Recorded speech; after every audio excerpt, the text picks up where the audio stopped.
Bonjour à tous. Dans cette vidéo, nous allons voir comment déterminer la transformée d'euphorie continue pour des signaux analogiques. Ça veut dire que le temps, il est continu. On va faire un rappel et une introduction. Après, on va faire deux exercices. Le premier, on va déterminer la transformée d'euphorie continue d'une fonction porte. Et le deuxième exercice, on va déterminer la transformée de Fourier continue de la fonction xt égale à l'exponentielle moins a, la valeur absolue du t, avec a, il est strictement positif. D'abord, lorsqu'on parle de la transformée de Fourier, il faut distinguer est-ce que nous avons la fréquence elle est continue ou la fréquence elle est discrétisée. Aussi, il faut distinguer est-ce que nous avons le temps, il est continu, ou le temps, il est discrétisé. C'est pour cela il y a 4 types de transformées de Fourier. Il y a la transformée de Fourier continue, ça veut dire que la fréquence, il est continue pour des signaux analogiques. Ça veut dire que le temps, il est continu. Cette transformée de Fourier, il s'appelle TFCSC. Il y a aussi la transformée de Fourier continue, ça veut dire que la fréquence, elle est continue, pour des signaux discrets. Ça veut dire que le temps, il est discrétisé. Il y a aussi la transformée de Fourier discret, pour des signaux analogiques. Et enfin, il y a la transformée de Fourier discret pour des signaux discrets. Dans cette vidéo, on va voir comment déterminer la transformée de Fourier continue. Ça veut dire que la fréquence, il est continue. La fréquence, il appartient à l'ensemble R pour des signaux analogiques. Ça veut dire que le temps, il est continu.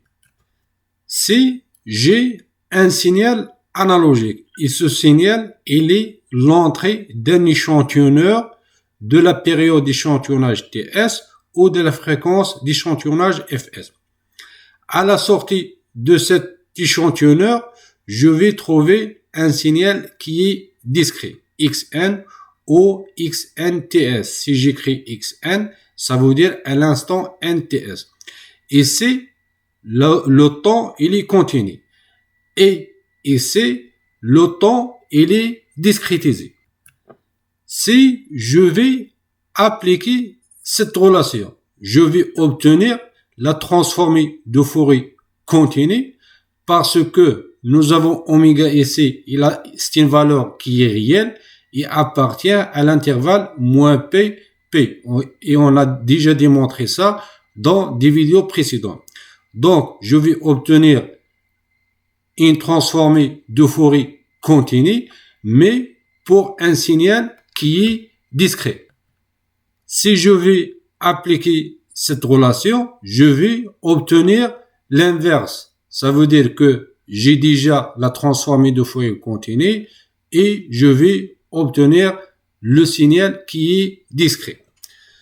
Maintenant, si je vais appliquer cette relation, je vais obtenir la transformée de Fourier continue parce que le F, il appartient à l'ensemble R et le signal, il est continu parce que j'ai fait la transformée de Fourier d'un signal qui est analogique. Si je vais appliquer cette relation, dans ce cas, je vais obtenir l'inverse de la transformée de Fourier continue. Maintenant, si j'ai le signal discret et je vais appliquer cette relation. Dans ce cas, je vais obtenir la transformée de Fourier discret pour un signal discret. Pourquoi la transformée de Fourier il est discret? Parce que la fréquence qui est K, il est discret. C'est un nombre entier qui appartient à l'intervalle 0 n-1. Si je vais appliquer cette relation, je vais avoir le signal discret pour une transformée de Fourier qui est discret. Il y a aussi la transformée de Fourier discret pour des signaux analogiques. Moi, personnellement, j'ai jamais utilisé cette transformée de Fourier. Dans les vidéos précédentes, nous avons fait les flèches qui sont en rouge et dans cette vidéo, on va faire la flèche qui est en vert. On va commencer par le premier exercice. On va chercher la transformée de Fourier d'une fonction porte qui égale à cette fonction égale à b sur l'intervalle moins a divisé par 2, a divisé par 2 et égale à 0 ailleurs. On va appliquer directement la définition de la transformée de Fourier continue. Nous avons la transformée de Fourier continue de ce signal égale à l'intégrale de moins l'infini à plus l'infini, le signal multiplié par l'exponentielle moins 2gp f. F c'est la fréquence du signal fois t dt. Nous avons xt égale à b sur l'intervalle moins a divisé par 2, a divisé par 2, et égale à 0 ailleurs. Donc, cette intégrale égale à l'intégrale de moins a divisé par 2, a divisé par 2. On va remplacer x par b sur cet intervalle égale à b fois l'exponentielle moins 2 gp ft dt. B, c'est une constante, donc je peux la sortir de l'intégrale. La variable ici à l'intérieur de l'intégrale, c'est le temps. Donc, la primitive de cette fonction, c'est 1 divisé moins 2 gpf, l'exponentielle moins 2 gpf fois t. Si je fais la dérivée de cette fonction, je vais obtenir cette fonction.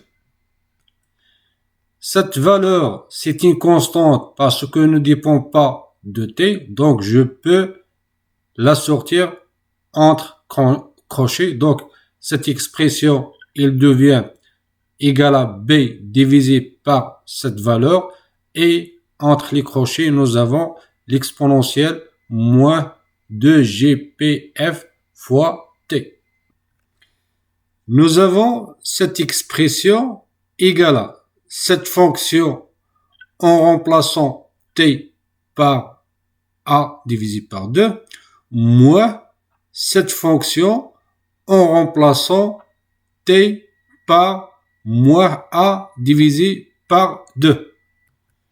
Si je fais entrer le signe moins ici à l'intérieur, cette expression, il devient plus parce que nous avons ici moins et ici moins et nous avons l'exponentielle. Je vais simplifier ici par moins et par moins, donc il devient plus et je vais simplifier aussi par 2 et par 2. Donc, toute cette expression, il devient égal à l'exponentielle gpf fois. L'autre expression, l'autre terme, si on fait entrer moins sur ce terme, il devient ici moins. Et nous avons, si je simplifie ici par 2 et ici par 2, donc ce terme, il devient égal à moins l'exponentielle moins gpf fois a. Je vais appliquer cette relation de l'air sur cette expression. La relation, il dit que l'exponentielle gθ moins l'exponentielle moins gθ égale à 2g sinus θ.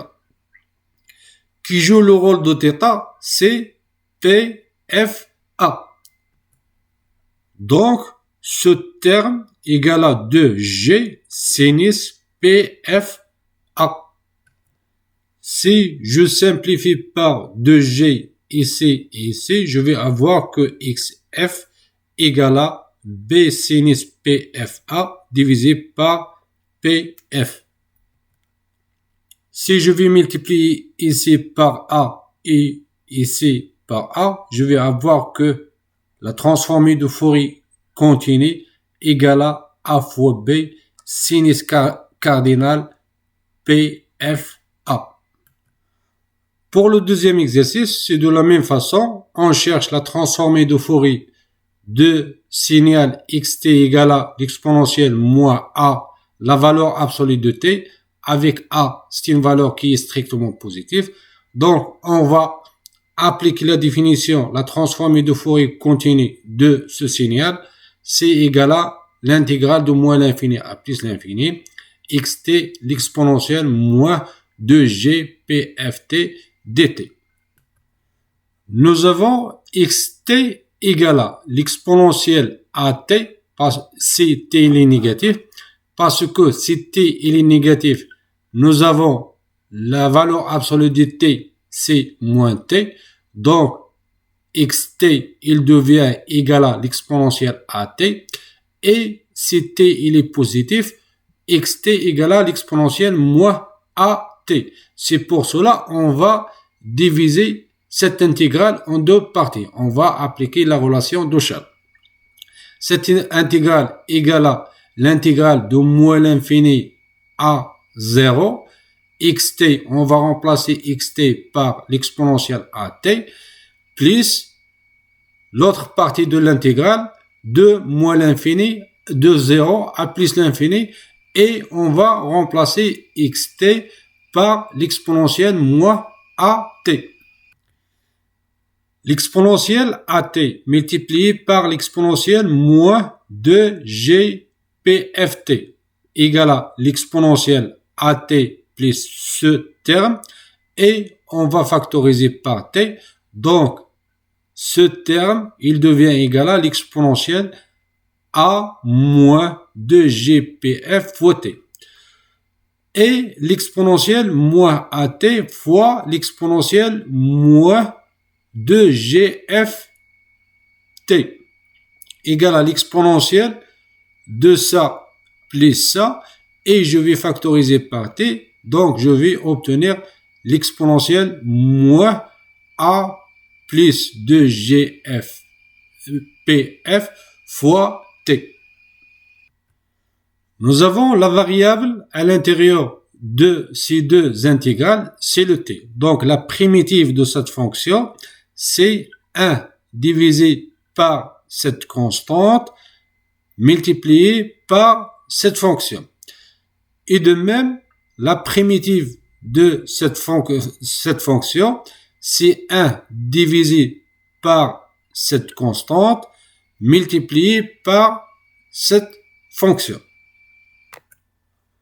Nous avons la limite lorsque t tend vers moins l'infini de l'exponentielle a moins 2gpf fois t égale à la limite lorsque t tend vers moins l'infini de a l'exponentielle t multiplié par l'exponentielle moins 2gpft.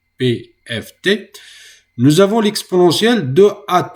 On sait que a, c'est une valeur qui est positive, donc at égale à moins l'infini parce que t tend vers moins l'infini. Et l'exponentielle de moins l'infini égale à 0. Et on sait que le module de ce nombre complexe égale à 1. Donc, il est borné. Donc, nous avons 0 fois un nombre qui est borné, donc égal à 0. Donc, la limite de cette fonction lorsque t tend vers moins l'infini égale à 0. Aussi, nous avons la limite lorsque t tend vers plus l'infini de l'exponentielle moins a plus 2gpf fois t égale à la limite lorsque t tend vers plus l'infini de l'exponentielle moins at fois l'exponentielle moins 2gpft. Cette limite égale à l'exponentielle moins at. Nous avons a fois t, c'est plus l'infini. Avec ce moins, c'est moins l'infini. C'est de même, nous avons ici l'exponentielle moins l'infini. Et l'exponentielle moins l'infini égale à 0. Et ce nombre, il est borné. Donc, nous avons 0 fois un nombre qui est borné égale à 0, d'où la limite de cette fonction égale à 0. D'où nous avons la transformée de Fourier continue égale à cette expression en remplaçant t par 0. Si on remplace t par 0, nous avons ici, c'est l'exponentielle de 0 égale à 1. Donc, on va voir seulement 1 divisé par ça, moins la limite de ça lorsque t tend vers moins l'infini. Et on a déjà démontré que cette limite égale à 0. Donc, nous avons ici moins 0. Plus la limite de ça lorsque t tend vers plus l'infini. Et on a déjà démontré que ça égale à 0. Donc, nous avons ici moins 0 plus, parce que nous avons moins et moins, donc ici plus, en remplaçant t par 0. Tout ça en remplaçant t par 0. Donc, si je remplace t par 0, j'ai ici l'exponentielle de 0, c'est égal à 1. Donc, je vais avoir seulement 1 divisé par a plus 2gp fois f. Donc, à la fin, on va trouver x, f égale à 1 divisé par cette valeur plus 1 divisé par cette valeur. On continue, nous avons xf égale à ça fois ça plus ça fois ça divisé par ce dénominateur fois ce dénominateur. Après simplification, je vais trouver que xf égale à 2a divisé par a à la puissance 2 plus 4p à la puissance 2 plus f à la puissance 2.